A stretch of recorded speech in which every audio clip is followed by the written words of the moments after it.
Hello, everybody. Welcome to our third iteration of NDC Watch. We've had quite a light month this month, but we have two people now going through NDCs and trying to provide some insight. So Scarlett, welcome to NDC Watch. Would you like to take us through some of the NDCs that have been submitted since we last reviewed them? We've got the Maldives, we've got Zambia and Cuba. Where would you like to start? Thank you, Chris. So I'm going to start, I think, with the Maldives. So the Maldives is a small island developing state who submitted their NDC since our last NDC watch last month. And they really, in their scope and coverage, in terms of SLCPs and non-CO₂ pollutants, they explicitly mention a focus on methane and nitrous oxide. And highlight some measures that they can take to reduce their emissions. Waste management and specifically, which is of course a methane heavy sector. And they talk specifically about how they want to expand their composting capabilities and some of the specifics behind how they intend to reduce their emissions. Interestingly, the Maldives in their adaptation section highlight that air pollution or transboundary air pollution in particular is an issue for them, and it's a growing concern. And they interestingly link this transboundary air pollution to their water quality.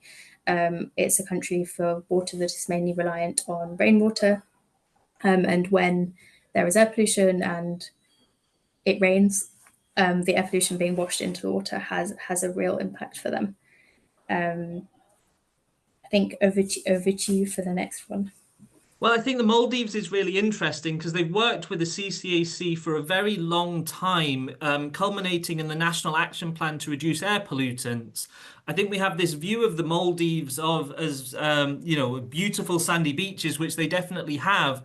But Malley, the capital of the Maldives, is the most densely populated city in the world. So there are definitely air pollution concerns there from the thousands of motorcycles that go through the streets to the diesel generators that they rely on for electricity.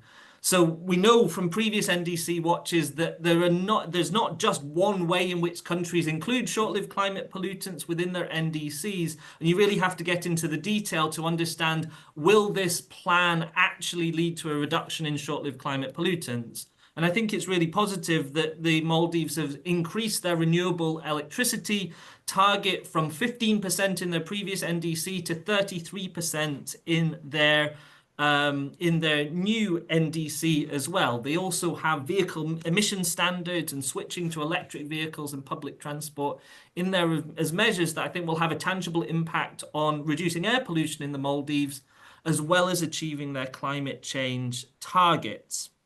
But if we move over to Africa, to Zambia, who also submitted their NDC this month, Zambia have committed to reducing their emissions unconditionally by 25% compared to a business as usual scenario, and conditional on international support by 47%.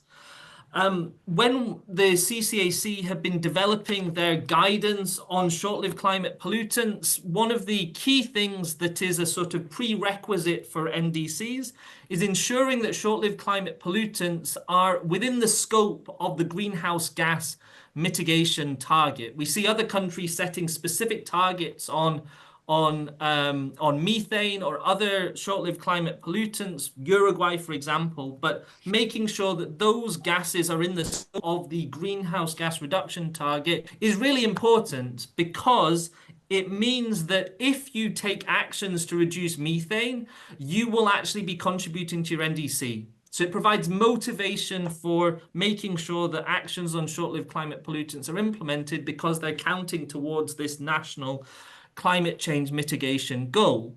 And Zambia is actually a carbon sink according to their latest greenhouse gas emission inventory. But if you take out the forestry sector, 63% of Zambia's greenhouse gas emissions come from methane. And so to achieve those ambitious targets that they've set requires that methane is reduced. So we look forward to seeing how that could actually be achieved. Do you have any other takeaways from Zambia, Scarlett? Yeah, I think one really important point about Zambia's NDC is they're really clear that it's a provisional NDC and they have a strong intention of setting kind of specific sectoral targets. So we're hoping that when they do that, we will see some more of those specifics around how methane can be reduced. They also highlight 3 new sectors that they're planning to reduce emissions from, specifically for methane, importantly, liquid waste and coal. So definitely areas where they can bring down their methane emissions.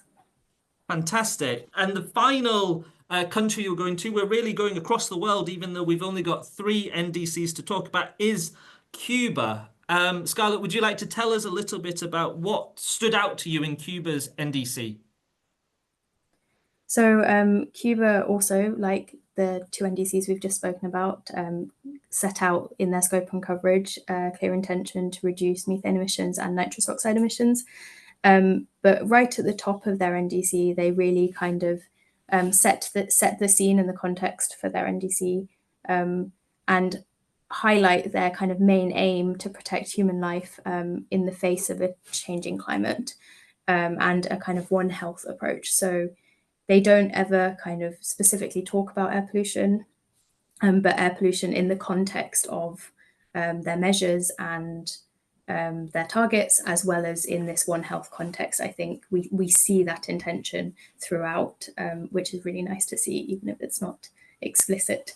But I think in terms of how they set out their NDC as well, how they quantify mitigation potential of their measures. So they go beyond just the overall target, but they say, we're going to do this, and this is what is the impact that it's going to have. So I don't know whether there were a couple that you thought within the measures that were kind of particularly interesting or exciting. Yeah, I think there's 2 that really stood out. One is reducing methane emissions from dairy cattle, which is one of the key additional measures that Cuba added to this NDC over and above the measures they'd already committed to in their previous NDC. Really nice things about this. Cuba states that to 2050, they expect their livestock population to double. At the moment, 36% of Cuba's greenhouse gas emissions come from methane, the majority of those coming from agriculture. So this is a source that, without mitigation, could really increase into the future.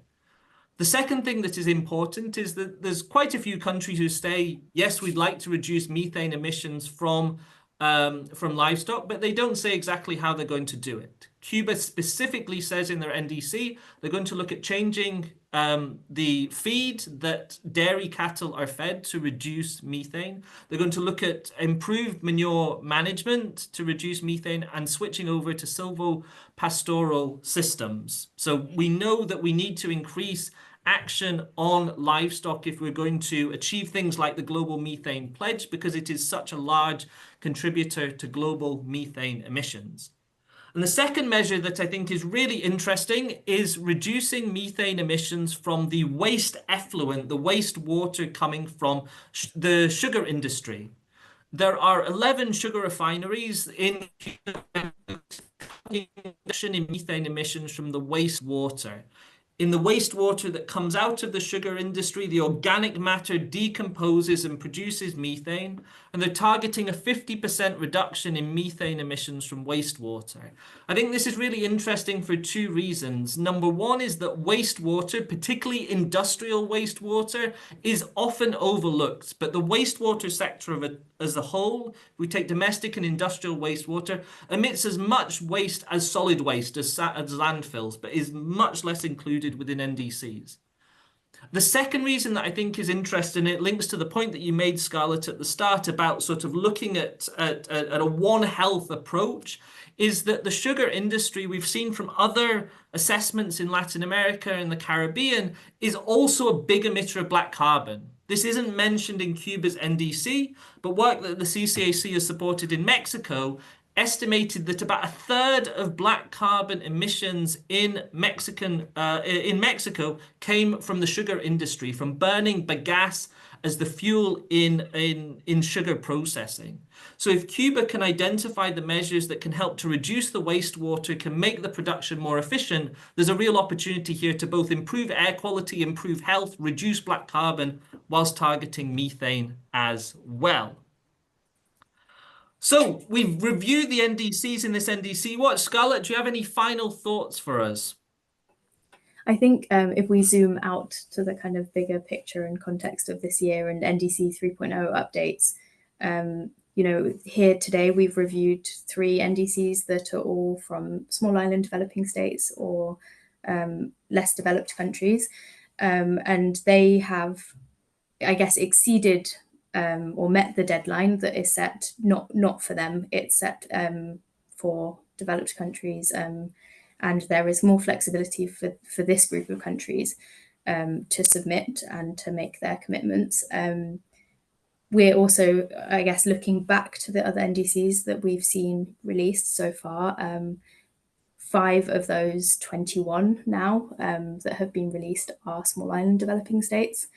So just seeing that ambition from those countries who often kind of held it as the canary in the coal mine for climate change, and yeah, they're really kind of, I guess, making a stand that they need action now, and all of them mentioning in some way short-lived climate pollutants and the kind of now we can way that short-lived climate pollutants or super pollutants can kind of help us in the near term reach our kind of overall climate targets is really hopeful, I guess. And we look forward to seeing more countries submit their NDCs. So join us next month for another CCAC NDC Watch. Thank you very much.